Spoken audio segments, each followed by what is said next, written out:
great character. Ventress! Yay! I'm sure nothing but good things will happen in a episode entitled Massacre. Definitely not Massacre. Definitely not. One must let go of the past to hold on to the future. That feels like horribly insensitive given the situation. Here, you need to let go of your past, so we'll just massacre all your people, so you can move on with your life, Ventress. Yeah, that sounds a lot like, Kylo. Let go of the past. Kill it if you have to. Yeah, I was just about And if you can't kill it, I'll kill it for you. And then you have to let go of it. Nothing but good things. That's awful. That is quite genuinely an awful quote to put at the beginning of this episode. Asajj Ventress has suffered a humiliating betrayal at the hands of her own assassin, Savage Opress. It's interesting that they're like, oh no, she suffered betrayal from her assassin. What Dooku about it! Dooku just had the exact same thing! And like, why are you making Savage the bad guy here? He was more a victim than anything. Exactly. I wouldn't call that a betrayal so much as Like you leaving an abuser. Yes. Which is a good, healthy thing to do. Yes. But no, this show doesn't like it when you leave people who like treat you like crap. Because Ahsoka treats everyone like crap. And they have to like fawn over her. It would be a betrayal to not bow to her. A goddess. Mm. It just looks like little wings. Like little fairy wings. It does! That's hilarious! It's just like a darker version of like the Tinkerbell universe. What are those? Is this kind of like, you know, a lot of fantasies or whatever, they'll have like the Hall of Kings and it'll be like a portrait of each of the kings of the past. Is this like the mothers of the past? Because they're all the same, so it doesn't make sense for it to be like, oh, these are the different leaders of the past. They remind me of Maleficent. Yeah! I'm getting huge Maleficent vibes. No kidding! Like she's got the facial shape, and she's got horns. The eyes, and yeah, the horns. That's insane. Okay, new headcanon. Maleficent is a Nightsister. Damn. The first Nightsister. I was gonna say Disney Star Wars crossover, but Disney owns Star Wars, so I mean, like, yeah, it's just straight up fact. Savage, that monster we created has forsaken us.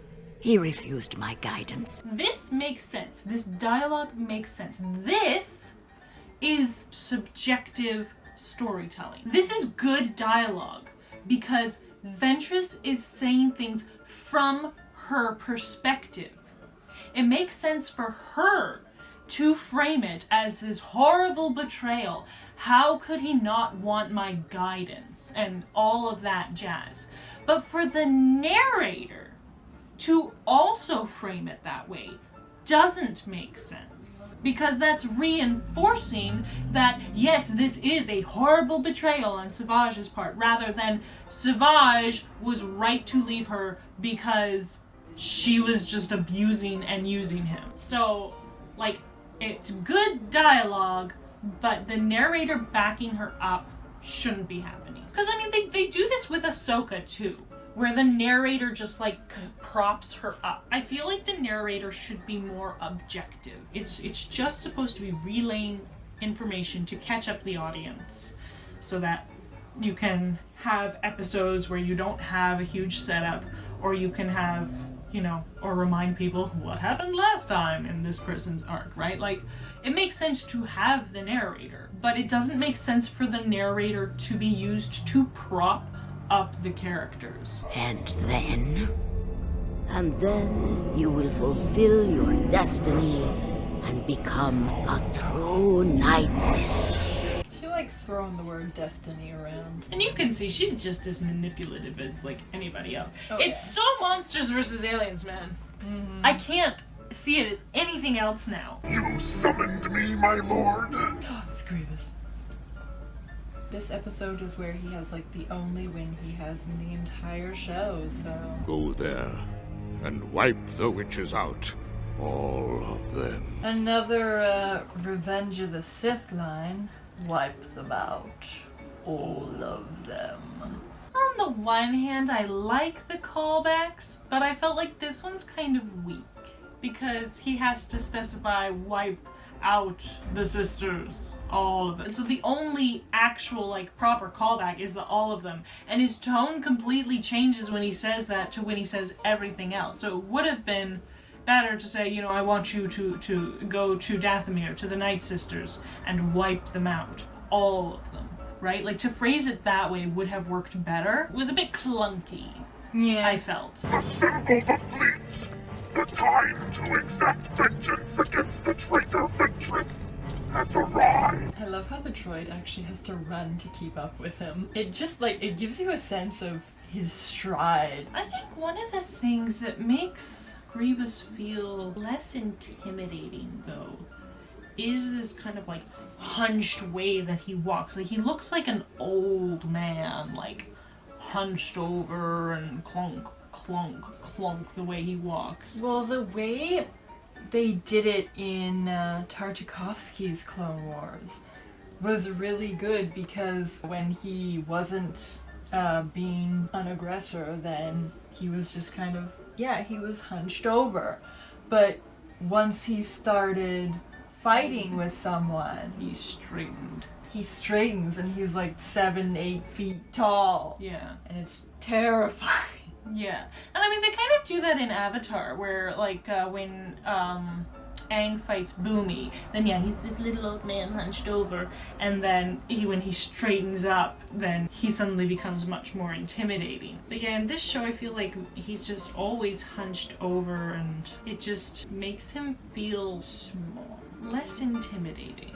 Yeah. I feel like they would either have to do what Tartakovsky did, where he straightens when he fights, or have it that he's straight when he's not fighting, and then he's, like, you know, crouched in, like, a predatory kind of, like, way when he's fighting.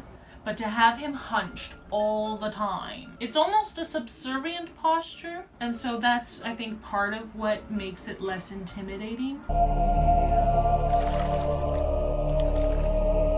I would not go in there. That's why you're not a I almost said nice sister. You are a nice sister, you are. But you're not a night sister. Okay. Dearly beloved, we are gathered here today. Marriage. Marriage is what brings us together today. Oh, This is why I'm not a night sister either. I'm sorry, what's in this? You want me to put my head in it? No. Thank you.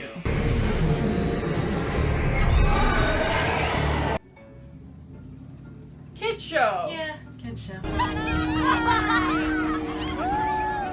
I love how there's only like 7 of them present. Yeah, we're gonna have a feast with the 7 of us. Yeah, no, it makes it seem like there's supposed to be like way more, but yeah, in reality there's only a handful of them, so...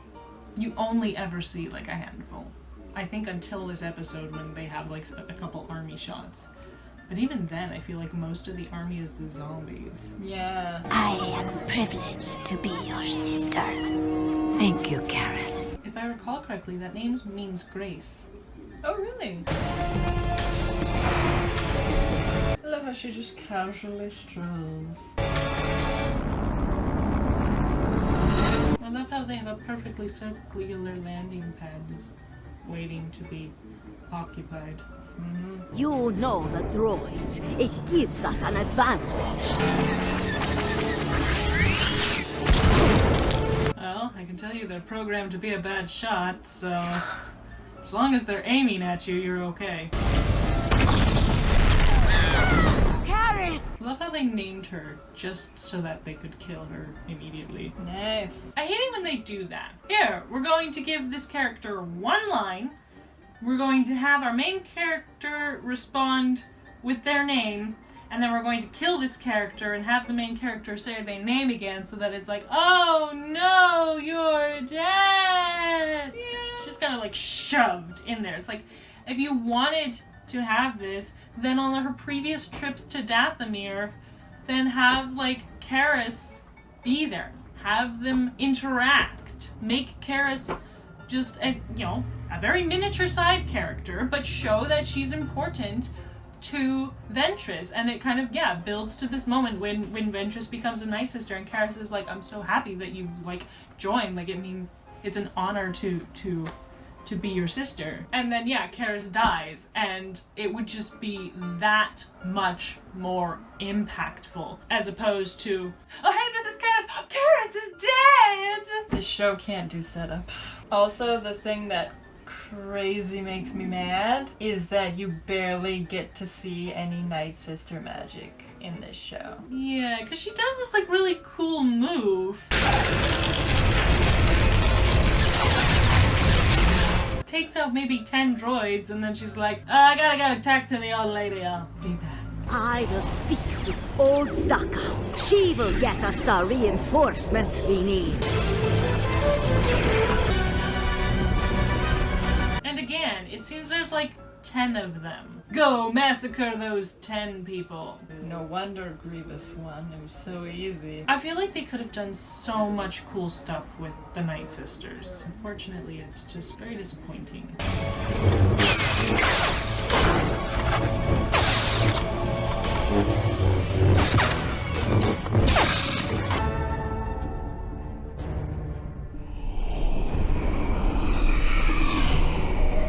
Like, okay, everyone is being massacred.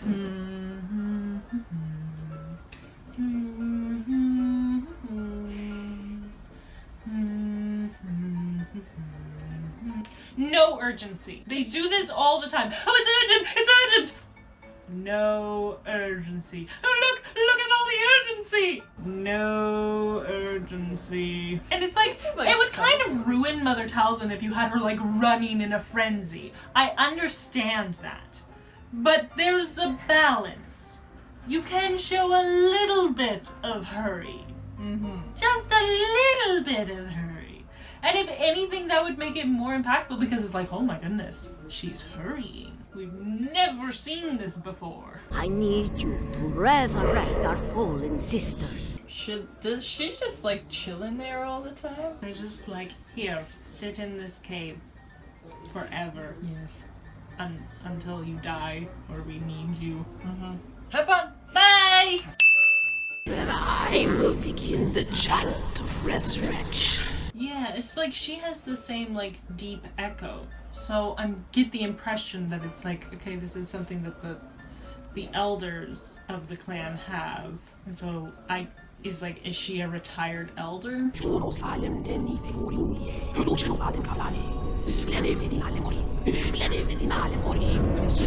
don't know about you, but if you have a spell or something that you need in urgent times, maybe make it a little shorter. But then again, I guess the more powerful the magic, the more involved the spell casting must be, so that makes sense, because if it's like, oh, I just need to snap my fingers and they all immediately come to life and stuff, but it's a bit just too OP.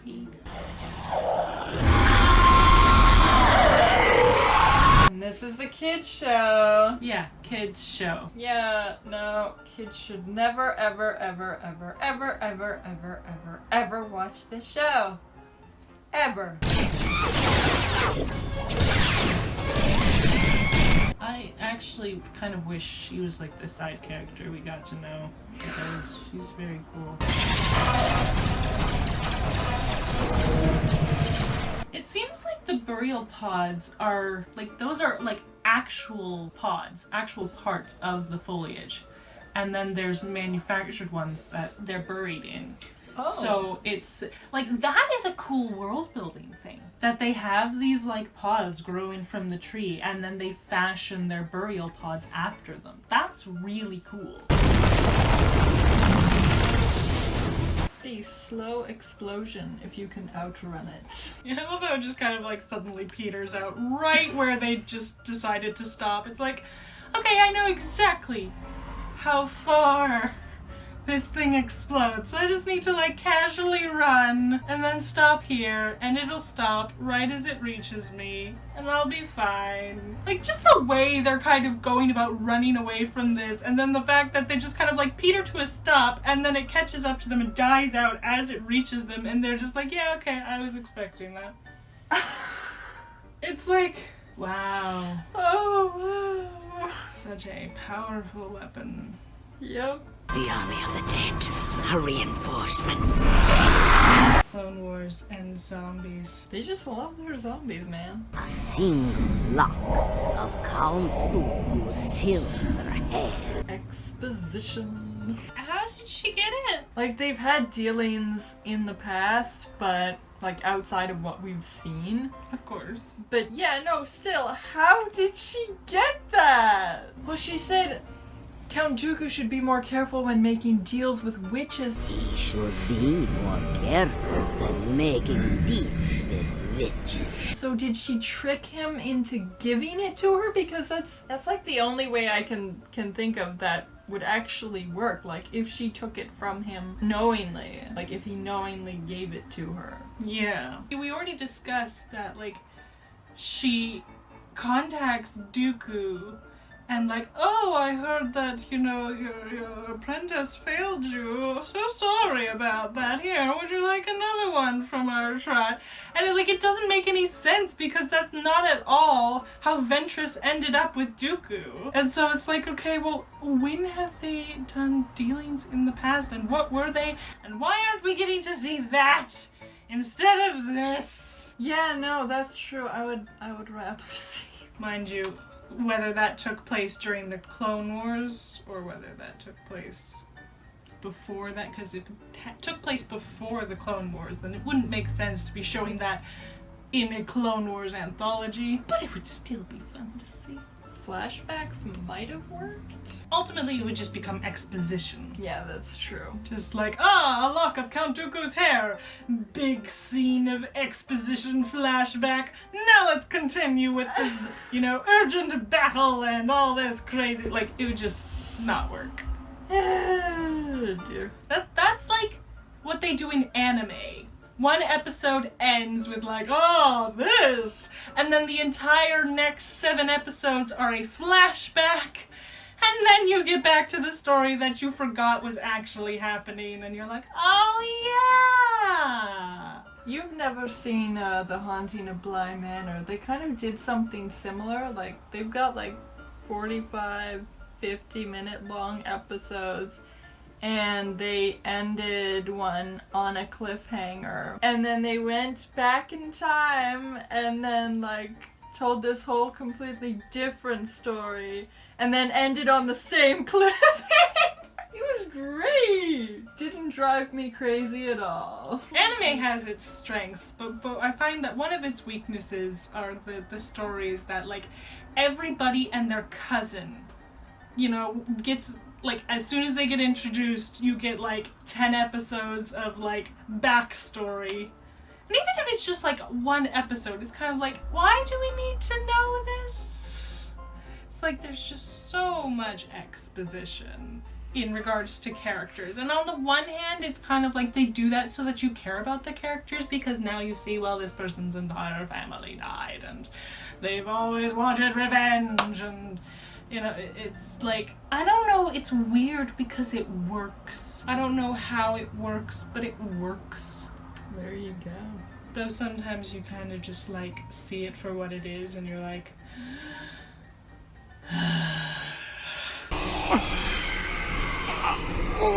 You will know terrible pain.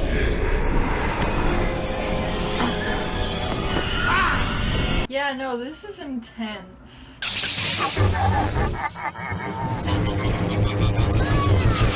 There's something about seeing so many lightsabers that I just love. Star Wars before? A 3-way lightsaber battle? Obi-Wan, Qui-Gon, Maul. 3-way lightsaber battle. No. Obi-Wan and Qui-Gon were on the same side. I'm talking about 3 people all fighting for their own reasons. Okay. That would be awesome, and I want to see it. That would be interesting. Though I have a bad feeling that it would be like one of those fights where it's like, I'm going to fight you when you're free to fight me. Rather than, you know, you're busy fighting that person, I'll stab you in the back and then I'll finish off that person. I think that's why it's kind of hard, because it's difficult to fight more than one person at a time. And so if 3 people are all looking to kill each other, and you can only really fight one person at a time, then someone's going to get stabbed in the back while they're fighting someone else, and then the last 2 people can fight. What was the 3-way battle in Pirates of the Caribbean? There was Jack Sparrow. I can't remember anyone's names. It's been too long. It's been too long. I need to watch watched. Pirates of the Caribbean again. They're all on Disney Plus! That 3-way battle I have always loved. So if they did something like that... They did that one pretty well, too. Yeah, no kidding. Because it was really crazy. They did balance the... You know, they would remove one person from the equation so that they could have the one-on-one, and then they would bring that person back and remove someone else, and then then they'd have them all 3 together, but that was, you know, so that the fight itself was prolonged, but you didn't have this awkward, we're all fighting each other all the time throughout this, and we're just not, like, hurting each other even though we have multiple opportunities. Yeah. And I mean, there was a bit of comedy in there where, you know, like when they're on the wheel, and like Jack is completely vulnerable, but like when he goes past them, they're just like, what? They don't attack him. But it also kind of makes sense because their goal wasn't necessarily to kill each other; it was just to get the thing. And if they could do it without killing each other, they would be just as happy. Mm-hmm. So if you have something like that where they're trying to kill each other, I think it's harder to have a prolonged fight, because as soon as you get an opening, if you don't take it, then it's very obvious that it's like, oh, okay, they're just trying to drag this fight out because, ooh, fancy lightsabers, yay. But if there was more nuance to the fight, where it was like they don't necessarily want or need to kill the other person, then yeah, you could have a really cool fight. And especially because I think the other thing that made that fight strong was that they had the MacGuffin. They were fighting for something physical right there. Mm-hmm. So as soon as one person got it, they were leaving the fight, and so then the fight was able to go through different terrains and like areas, and it just was visually very interesting. Whereas if it's I'm fighting you, then it can get very blasé. But I think it would be cool if you did something like the Pirates of the Caribbean fight in Star Wars with the lightsabers. It would be cool. So anyway, Disney, if you're watching, give us a 3-way lightsaber battle based on the 3-way battle in Pirates of the Caribbean. But don't just rip it off, because then we're going to be mad. Yes. You have to do something new with this flavor, rather than just giving us the same chips in a different bag. Yes.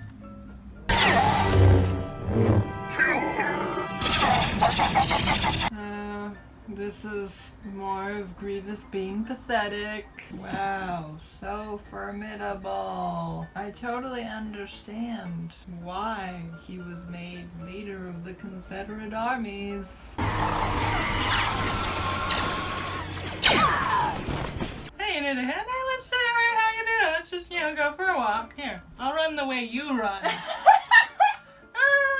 Like, it literally goes from like, oh, here, let me help you, to like, hey, how you doing? Let's just walk. It's just in this direction for no reason. Just, yeah. Ooh, wow. Like, she's not paying any attention to everything going on around them. She's just kind of looking at her as if like she's chatting to her, and they're just walking leisurely. Good job. There's no like, here, like, hurry, we gotta, get to cover. There's no like, oh, looking behind me, like, oh shoot, there's a droid there. Oh, he shot me before I could, like, drop Ventress and shoot him. It literally is just like, oh no, pick you up. Hey, how's it going? I like walking with you. I just thought now is a good time to catch up on things. Yeah, no, this show sucks at urgency. Zero urgency. Oh my God. Her shoulder is shot. There's nothing wrong with her legs. Yeah. Like, you can run while holding your shoulder, but instead she's like limping along like, oh, I have been completely defeated and I cannot move quickly. Like, literally, the two droids shoot the Nightsister in the back, don't shoot Ventress, the two girls fall, and the droids walk away. Like, I'm pretty sure that's how that just went down. Oh, she pushes them away. But still, no one else is looking this way, no one shoots at her, nothing. You must stop Mother Talzin before she kills me. I kind of love that moment because, like, it's the only time you ever see Dooku lose his composure. Call off your arm. Kid show. Oh my goodness. Oh. This is reminiscent of Alien. Yeah, I was just gonna say that. Which is an R-rated horror film, if I understand correctly. Mm-hmm. And this is a PG show.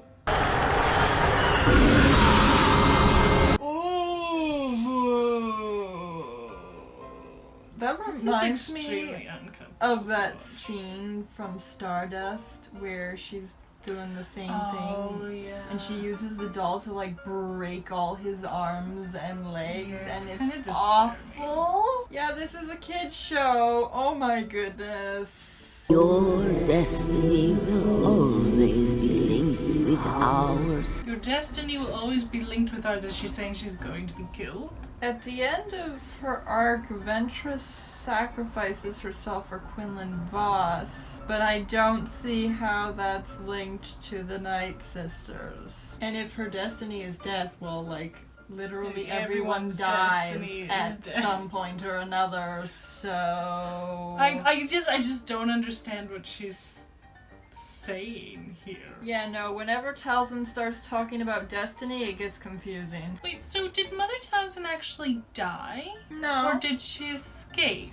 Honestly, I kind of prefer that she had died here rather than what they did bringing her back in season 6, because the way she went out in season 6 was just insulting, man. I was not impressed with her role in that episode, so yeah, they should have just left her here and never brought her back. No! Wait! You can't leave me here! I have to say, this is Ventress's part and this is well done. Other than the fact that her physical acting is a little off from what it should be. Like, the emotion in her voice and, like, what she's saying and things like that. Like, that's really well done. That's, like, really, like, impactful. But Mother Talzin is just straight up confusing, and so it kind of takes away from the moment. But otherwise, like, I do really like Ventress's character, and I like her character story. I really wish they had given it a proper ending instead of the BS drops off the map after running around with Ahsoka for a couple episodes. Like, that is just the crappiest thing ever. Yeah. Terrible person, Well, like, but a good character. She took a while, but at the point where she was left off in this show, we were kind of starting to see her change for the better. Mm-hmm. But yeah, no, she dropped off the map, and like, it's annoying because like she's one of the only characters in this entire show who actually undergoes a character arc, so... Yeah. And we didn't even get to see the end of it. Her and Prince Licha. Yep, those are the only two. This show is awful. Terrible. Disgusting. See you next week. Of course.